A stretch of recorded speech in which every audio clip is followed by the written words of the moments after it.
We're now sitting in the Arivaca Schoolhouse, which was built in 1879 during a mining boom that the mines around Arivaca were suddenly of interest, and the town of Arivaca grew up around the buildings that were on Main Street. Enough people were here with children that they needed a school building. So Pedro Aguirre, who was the person who owned the stage stop and store in Arivaca at that time, was called upon by the governor of Arizona to build a school here.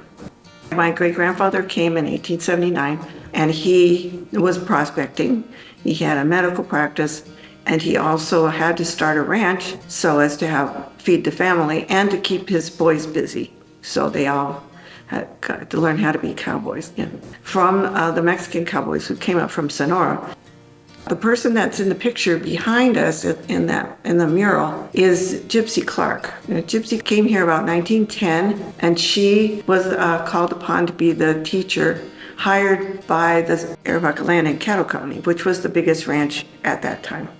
And they were in charge of things in the town, and then they were in charge of manning the school. So she was hired in California, and she came here, and this is where she met her husband, Phil Clark, who was working at the store. They went on to own the store in Ruby, and then to move to Tucson, where he became a banker. So he was very ambitious. And the family was still living here, the descendants, when I was in elementary school. My aunt, Helen, taught here in the 1940s, and then for about 10 years. So that's as long as anybody usually would teach here, would be about 10 years.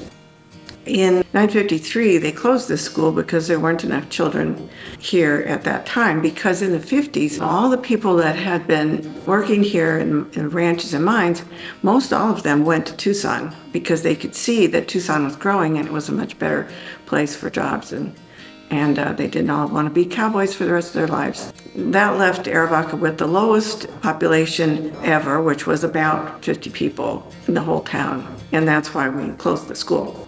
We're lucky to have this building, and the reason that we have it is because this women's group in the 1960s was realizing that this building was falling down, and so they started using it as a community center, and they started getting the local people to fix it up, which didn't really, they didn't do too much to it until about the mid-90s. And in the mid-90s, we had community development block grants through the county that we would, as a grassroots organization, request some kind of construction project.